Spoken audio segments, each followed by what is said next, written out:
shoot your eye out, kid. Remember when Christmas movies didn't need a CGI reindeer to become holiday favorites? In 1983, MGM quietly put out A Christmas Story, and it turned into the movie families keep playing for 24 full hours every Christmas day. Set in 1940s Indiana, the film follows 9-year-old Ralphie Parker, played by Peter Billingsley, who wants just one thing for Christmas: a Red Ryder BB gun with a compass on the side.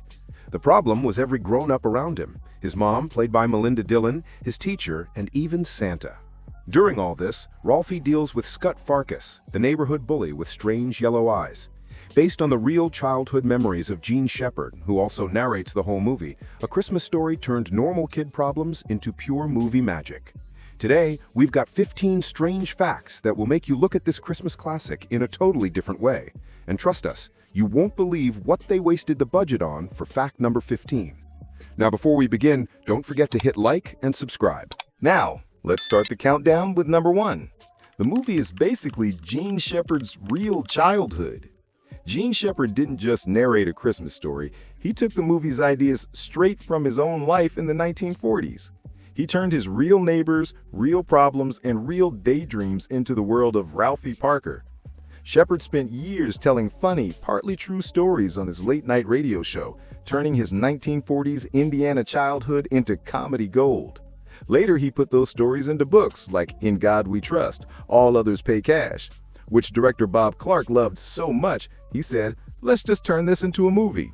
So Shepherd, Clark, and Shepherd's wife, Lee Brown, combined those radio stories into a script. Ralphie is young Gene from Hammond, Indiana. The old man with the lamp obsession and crossword hobby is Shepherd's real dad. A lamp! It was indeed a lamp. That's great! What a great lamp! The Red Ryder BB gun story is completely real. Shepherd truly did beg for one. And yes, adults really did warn him he'd shoot his eye out. Here's the surprising part. Instead of hiring some smooth-voiced actor to narrate adult Ralphie's thoughts, Shepherd just did it himself. That warm, slightly sarcastic voice guiding the whole movie is the man reliving his own childhood and teasing himself as he goes. Number 2. MGM didn't believe in A Christmas Story and basically tried to hide it. MGM looked at A Christmas Story and assumed it was a movie nobody would care about. Spoiler alert, they were unbelievably wrong.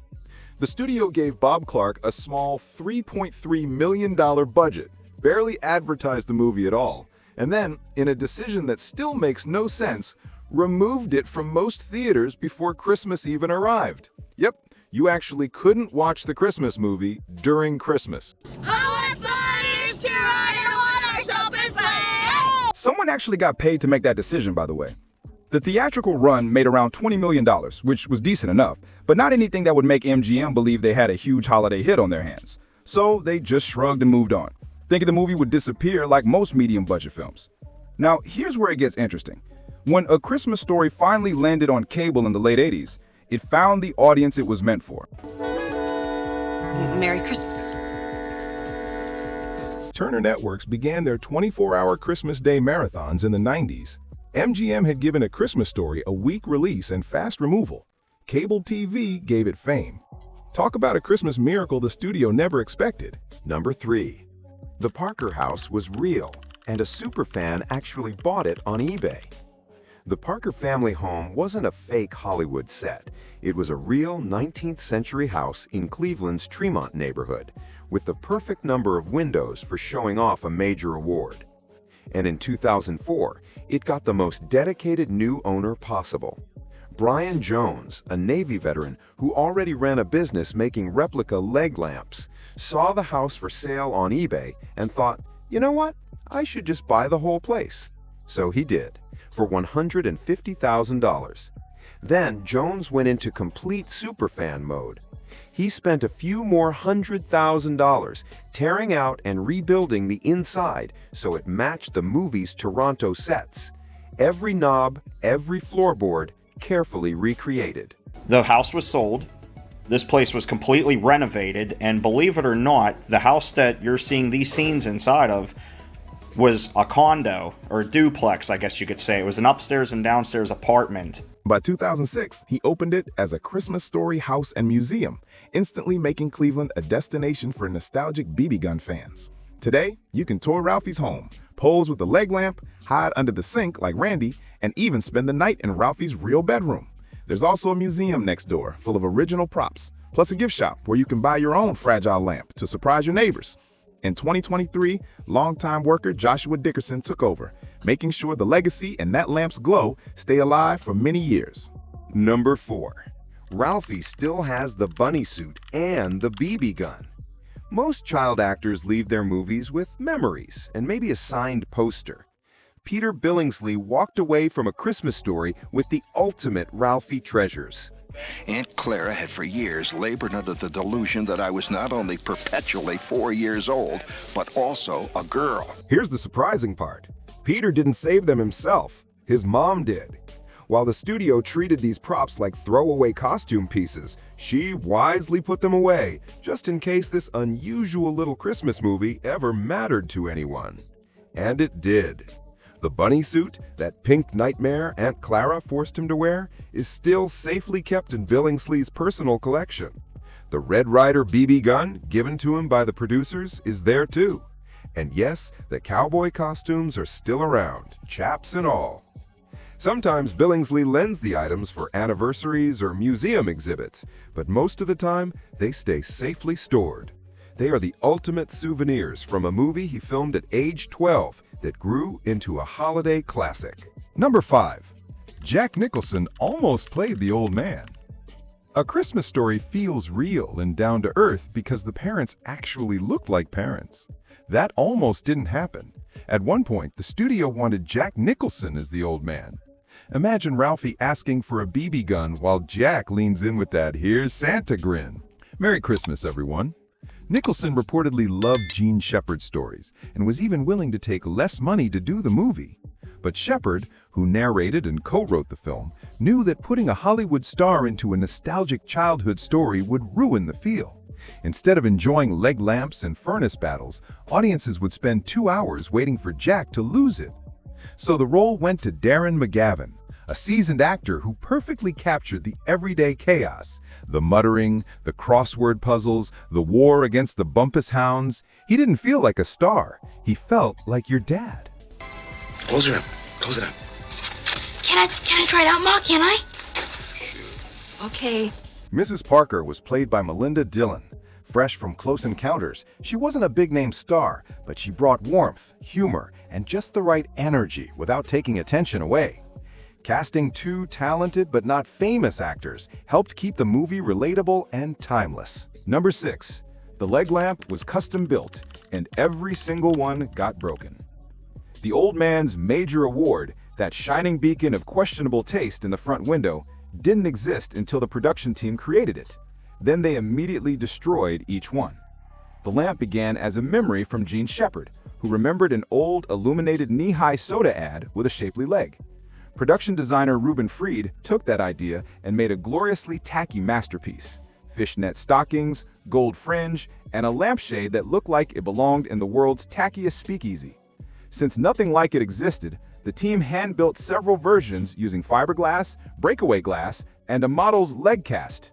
They needed a couple strong ones for close-ups and a few doomed sacrificial lamps for the big crash scene. I don't know what happened. I was watering my plant and I broke your lamp. But all the lamps made for the movie broke. Every single one. Some smashed during filming, one met a very real end in that famous crash scene. Yes, that crash you hear is an actual prop meeting its fate.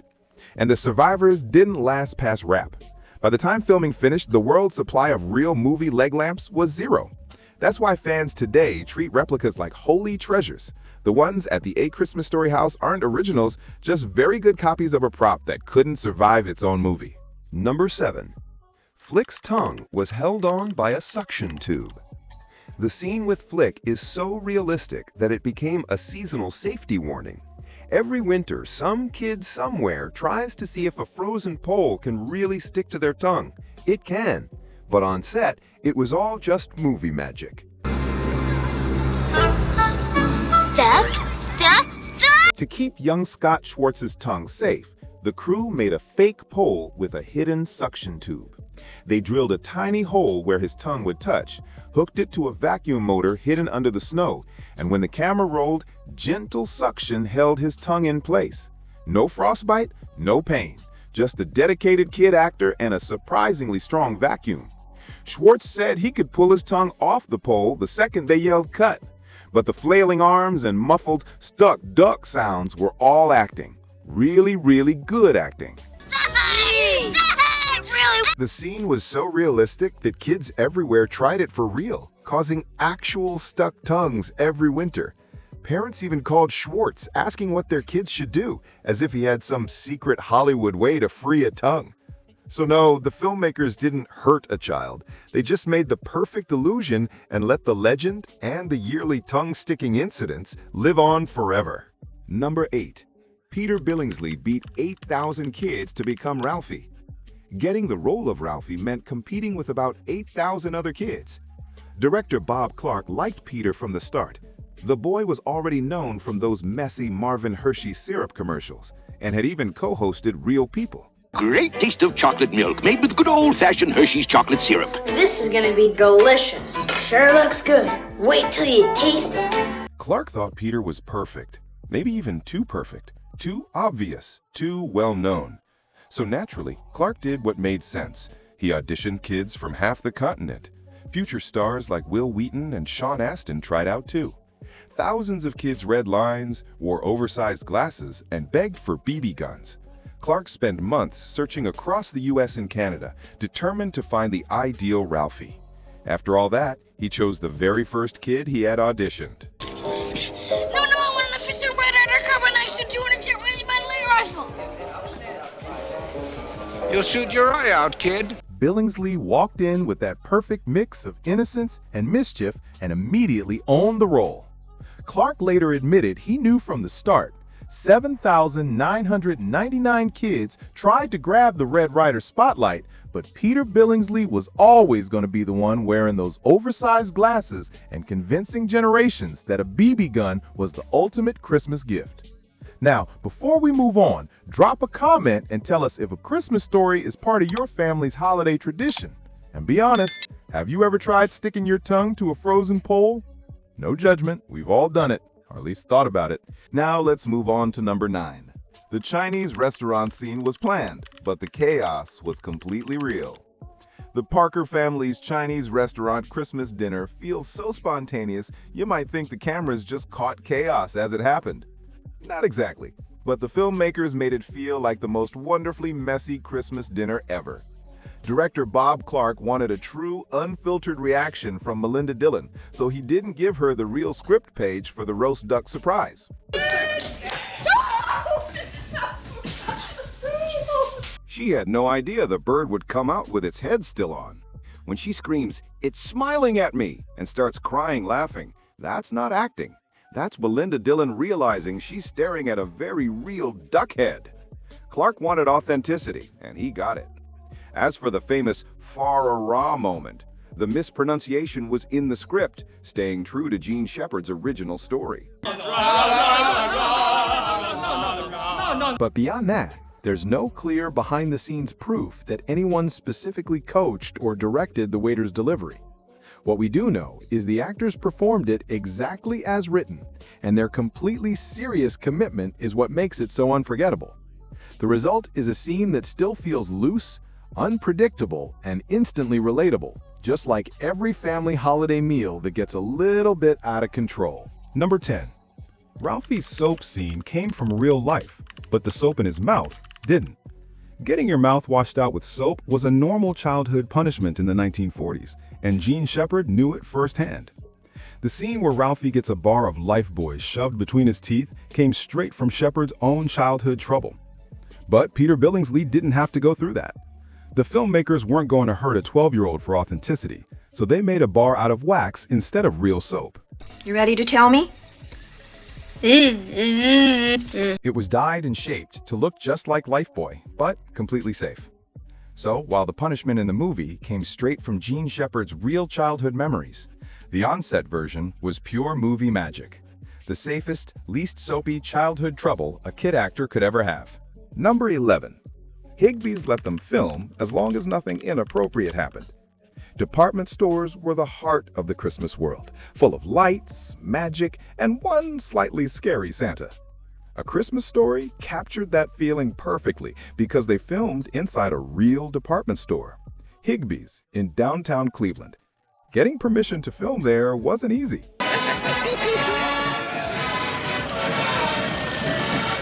Most big stores said no, but Higbee's agreed, with conditions. The first rule was no swearing, not even a small mutter of the old man's usual furnace vocabulary. Higbee's executives insisted that nothing inappropriate happen on their clean, polished store floors. Oh,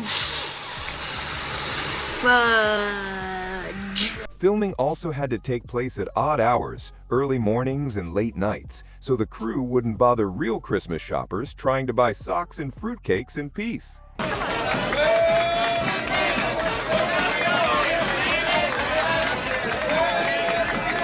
That holiday parade scene in Public Square was filmed at 3 a.m. Higbee's went above and beyond, leaving their decorations up weeks after Christmas so the production could get every shot they needed. They used real employees and local Clevelanders as extras to capture that genuine busy holiday chaos. The building still stands today, now a casino, but movie fans can still spot parts of the original architecture, a little piece of Christmas movie history hiding inside a place where someone's probably losing $20 on blackjack right now. Number 12. From bully to businessman and a Ralphie to Hollywood boss, Zack Ward, better known to fans as the yellow-eyed terror Scut Farkas, didn't just grow up, he kept moving forward.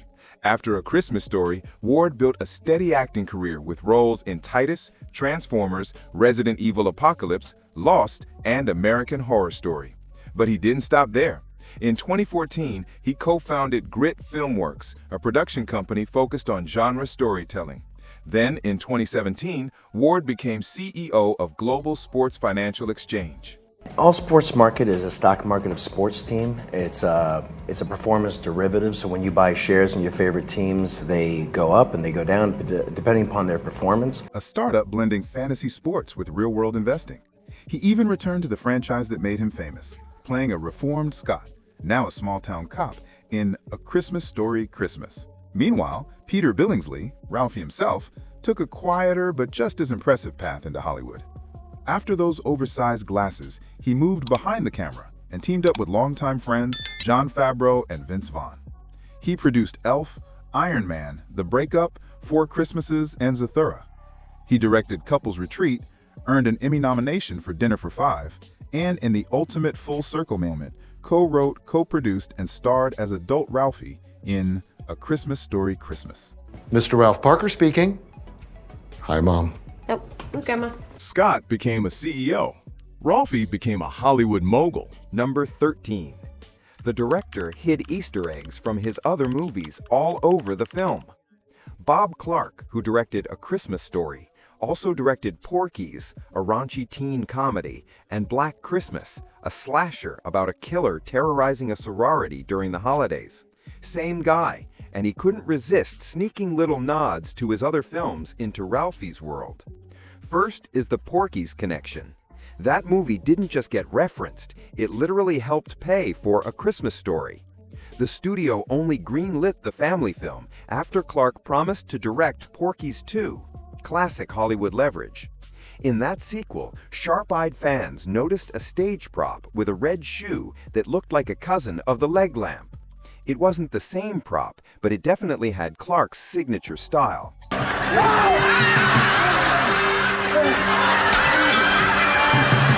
Then there's the Black Christmas connection. These aren't actual props from the horror movie hidden in Ralphie's house, but the mood overlaps. Those quiet, snowy nighttime shots, fans say, echo Clark's earlier slasher. And of course, the internet being the internet, some fans joke that little Randy grows up to be the killer in Black Christmas, shaped by years of suppressed Christmas trauma. Not intentional, but funny. Bob Clark went from slasher films to teen comedies to holiday classics, leaving little Easter eggs for longtime fans along the way. Talk about range. Number 14. The Bumpus hounds looked wild on screen, but the chaos came from trained dogs. In the movie, the Bumpus hounds feel like a backyard army of bandits, a stampede of drooling, turkey-obsessed chaos that destroys the Parker family's Christmas dinner in seconds. It looks so natural and unhinged that fans long believed Bob Clark had just rounded up local strays and aimed them at the turkey. That's a great story, but it's not true. The dogs weren't random mutts. They were trained animal actors hired just for the scene. What is true is that Clark wanted the moment to feel uncontrolled and frantic, so he worked with the trainers to give the dogs a bit more freedom than usual. Individually, each dog was perfectly trained.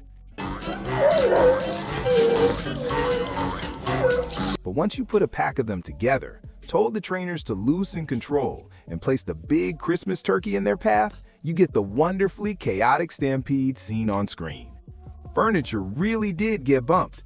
Crew members really had to dodge dogs, and the trainers had to wrangle the pack between takes like a K9 flash mob. So yes, the chaos was real. But the dogs weren't strays. They were professionals doing exactly what they were trained to do: steal the show and the turkey.